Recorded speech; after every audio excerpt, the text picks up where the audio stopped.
going so far this morning? Happy May the 4th. Third. It's been great. Yeah, we're having a great time. They're in prequel shows. It could be a prequel day early for the prequel. Yeah, you've been nice and busy. Yeah, it's good. Nice and busy. Everyone's been wonderful. Having a great time, right? Absolutely. Everyone looks so great. And there are some amazing cosplayers here. Round of applause for all you guys. Yes. So, before you got the roles in the Star Wars, were you fans of the franchise to start with? Shall I go first? Yeah. I feel like I had seen the original trilogy, but I hadn't really gotten into like Star Wars animation. And then I got this job, and I thought, oh, I better do some homework. And there's a lot of, as you guys know, there's a lot of homework to be done. So I jumped right in. I rewatched the original trilogy. I jumped right into Clone Wars. But it's like great homework to do. So I became a much bigger Star Wars fan once I got this job. I didn't know as much Star Wars as everyone else on the show, but Dave Filoni told me pretty early on that he was like, there's this misconception in Star Wars that every character has seen all the movies and shows, as if they're fans.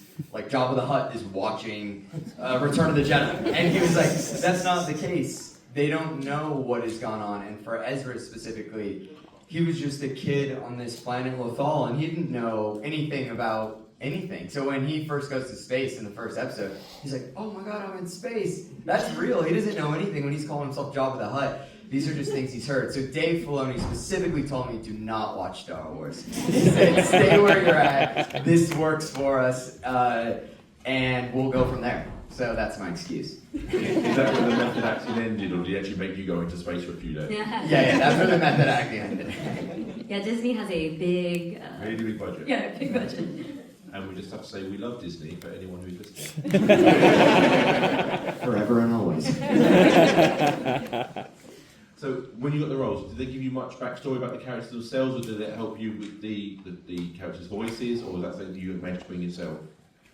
Dave Filoni, as many of you guys probably know, has an encyclopedic knowledge of Star Wars, and actually so many of our co-stars, like Vanessa Marshall knows so much about Star Wars. Freddie does. Sam Witwer is, I mean, if you guys are familiar with Sam, you cannot stump that man. He knows all of it. So we were lucky, being sort of newer to Star Wars, to have these people that could guide us and give us information. But before every single recording session, Dave would spend at least an hour talking us through, giving us backstory, whatever he felt like we needed for that particular day, particular episode. So it was really nice. But no, not for voices. He was really hands off in that regard. Like I would often ask, because Sabine has to speak a lot of intergalactic. Let's hear him. Just no. And so I would say, like, how do I pronounce this? And he would say, well, how would you pronounce this? And I'm like, I don't know. I want to do it right. Tell me the right way. And he would just he was very hands off in that regard. Yeah, for me, I mean, I didn't even change my voice, so everything was direction going in. I'm realizing now that that's a bit of a problem when I've done other jobs.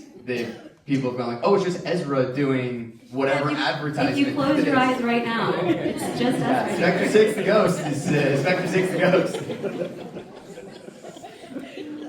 So when you recorded it, were you recording it as a group, or was it individual recordings? Every single episode we had the luxury, which is very rare in voiceover, to get to record as a cast. And I think it just lent itself to, like, our dynamic as a cast is really, really closely mirrors our Ghost Crew dynamic in a kind of almost eerie way. Like, Vanessa really is our space mom. She's got snacks, and if you're hungry, you need a sweater, cold.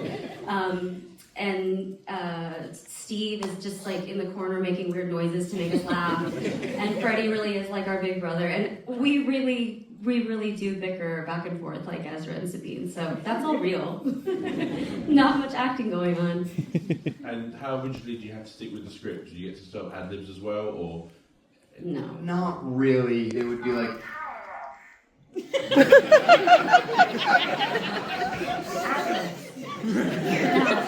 These are not the the droids you're looking for. What was that? That's allowed in this room. That's allowed. Very appropriate. Worst like say you're halfway through a battle, power off.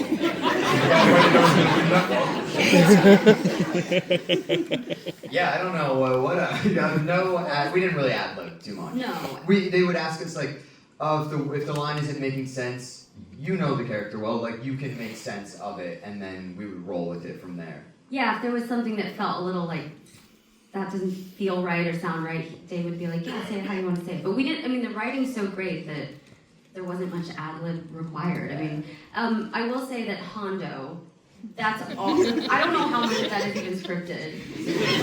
Right? Yeah, he didn't like to stick with the script. It's so fun, like all those like little sort of noises and like like all the little vocal sort of things that he adds to that performance are great, and those are not in the script for sure. Does anybody have any questions? Yes.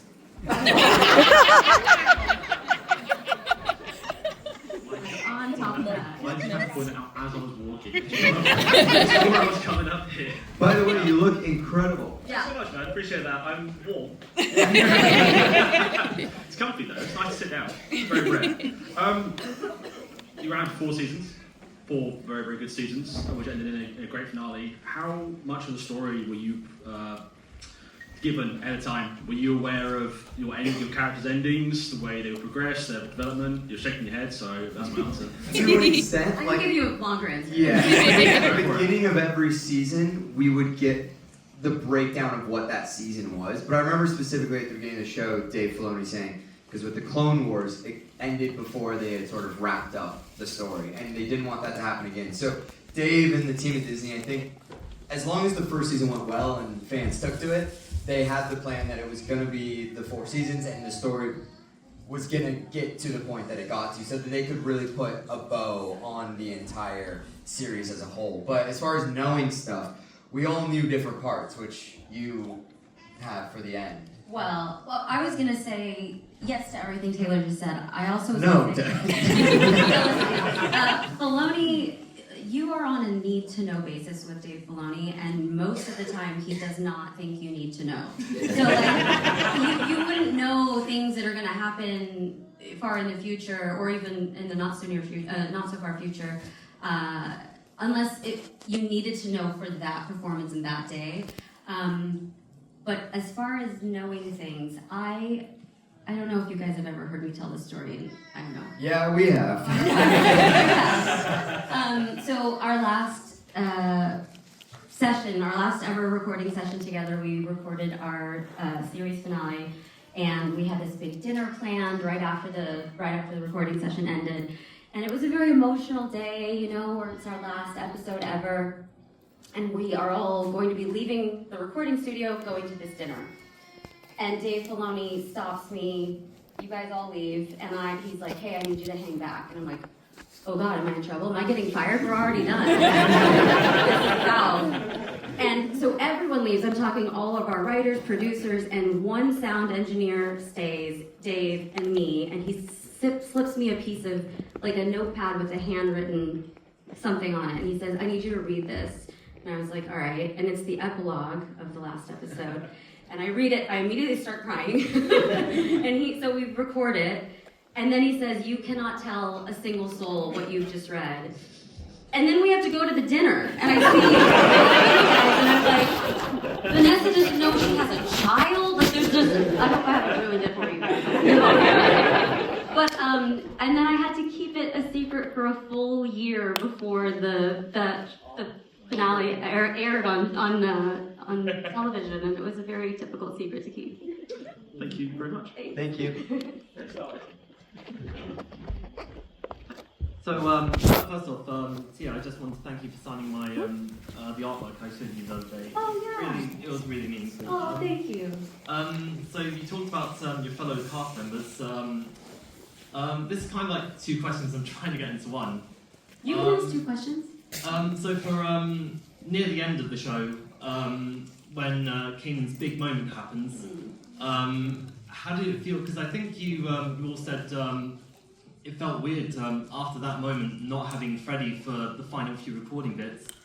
Was it as emotional when you saw that, when you were recording it? And also, did either of you worry that either of your characters were gonna? No one's ever asked us Yeah. that. Did you have a feeling you might not make it to the end? No, but now that you put that in my mind, I'm overconfident. I mean, I think I was wondering, because once Kanan went, you're like, anything's possible. And Ezra likes to stick his nose into some places and he shouldn't. So I think that probably did cross my mind, but it was just overshadowed by Freddie almost the entire series. It was like, so when are you killing me? When am I dying? And he's like, I know how Star Wars works. It needs to happen. And he was always adamant. He's like, give me a proper death. And he gets. Yeah. He got, yeah. An incredible one. But it wasn't as emotional on the day because, no, on the day of, okay. I found it more emotional going in to record the next 5 episodes when he wasn't there. And because he was there when he died. You know what I mean? So we're looking at him, he didn't die. Freddie's there hanging out, we did it again. But when he didn't come for the next session, and you're like, but there's the 5 of us, and now he's not here. Okay, yes, that's fair. I felt very emotional on the day, and I mean, Vanessa was a wreck. But we had this really special, pretty unusual for animation, thing that we, dynamic, and we were so close now. I mean, we still are, as you can tell, but that day was really an emotional day in the recording studio for some of us. But you're right, like it was the next few episodes where we were like, there's a really, really important piece of this puzzle missing. And what was really emotional is when we watched the episode. Because they would animate after we did our voice recording. So they would actually animate to our facial expressions and stuff, which is cool. So seeing that scene was like really heartbreaking for all of us, probably. Thank you. Thank you. Hi guys, my name's Nick. Hi. First of all, I just want to say, Taylor, I'm so glad you didn't change your voice because sitting here with Ezra in the room is fantastic. The last question kind of jumped on what I was going to say, but I just, with you being voice actors and not actually filming the scenes, like, what were your most emotional episodes? Like, obviously, Kanan dying is going to be the one. And Sabine, when she's telling Kanan about her past with the Mandalorians, and for me, Maul dying was, I ain't even teared up at that, but for you guys, I'd like to know, like, what was the most emotional part for you? For Ezra, it was Episodes-wise. dealing with the backstory with his family. Yeah. And finding out what happened to his parents, because that kind of drives Ezra through the entire story. It was like, what did happen to his parents, and where are they, and why is he in this position and alone? Yeah. But that's what I found so uniquely difficult with voice acting, as opposed to being on stage or on camera. You have all of your instrument. A look can tell a million things, or how you hold your body, or where you're directing your focus. But with animation, and this was the first animation thing I'd done, you had to channel all that into just your voice, and that was so unique and presented such a challenge. But I felt like I learned we had such an amazing cast from so I imagine having Sam Witwer there. Exactly. Being able to teach you how to portray with your voice. It's Some no better than incredible Sam voice Witwer for that. actors. It was a real amazing experience going through that. But for me, those episodes were probably the strongest and deepest. You hit the nail on the head with mine. It's Trials of the Darksaber. Honestly, I sat there going, Filoni, why am I crying at an animated show? I'm a 30-year-old guy, I shouldn't be sitting here watching it for the 4th time, still crying. Well, that means we did our job. But it was such a gift. I felt that episode. It was really kind of a special recording experience too, because everyone was there. We did all of our whatever group stuff we had to do, and then Dave sent everyone away, and it was just Freddie and I in the sound booth, and I think they faced us to. Usually we were all at our own stations, kind of like an old-timey radio show, and I think he actually moved our I used to always move mine. I know. Typical Ezra. I was like, why are we talking to each other like this? I would just... The microphone is here. Taylor would be like, Sabine, why do you? And Dave would be like, that was a great take. Can you just make sure your voice or your mouth is on the mic? And he'd be like, oh, right. Sorry. But yeah. Oh, just Ezra, aren't you, Taylor? Yeah, totally. 100%. But yes, it was up until that point, Sabine's only emotion she allowed herself to feel it was rage, I'd say. Yeah. And then in that moment, she's the most vulnerable we've ever seen her, and so it was challenging, but also like really fulfilling. Oh,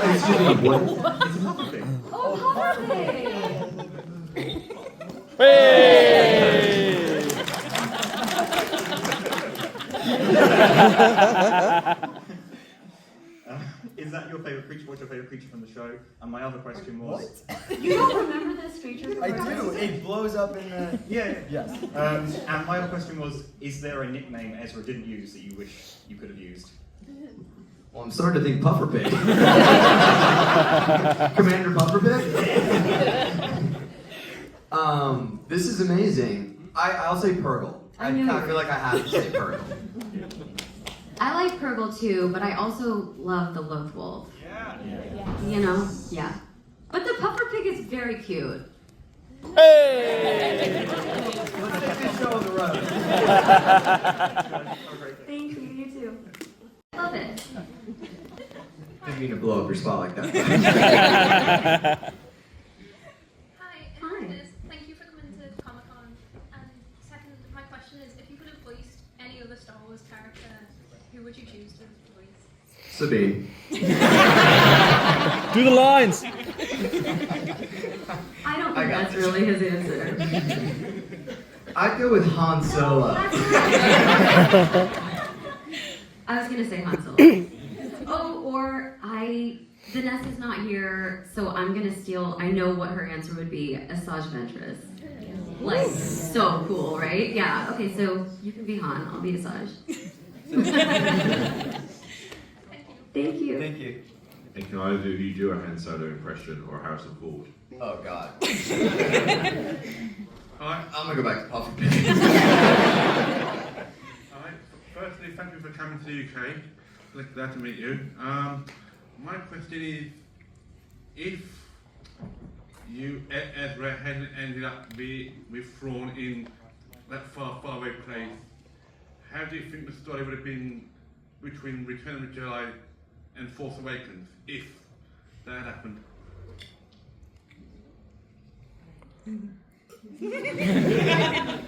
I think Ezra would have been the most powerful. Would he have gone bad if that happened? Potentially. I'm on a life raft here, guys. I feel like someone in this audience can answer this question better than I feel, yeah, Ezra would have been. I don't know. I like to think that him and Thrawn became a bit friendly in the outer reaches, but I don't think that's what ended up happening. So, an odd couple spin-off. Yeah. Shoot in the dark. We need. I had the other half, don't go into my mind. What I meant was, if he hadn't ended up in the outer reaches, and basically the endings of roles are kind of different, somehow they kind of defeated Thrawn or kind of there instead of whatever happened. Does that make sense? So what would Ezra have done in the real timeline if he had, like, for the Star Wars, if he hadn't been exiled elsewhere? This is like a Dave Filoni question. Not a Taylor Gray question. He would have grown up No with the offense. new Han Solo. Yeah, there we go. You guys, we need like a, you know how, well, I don't know how you feel, but like a Callus Zeb romance movie. Yes.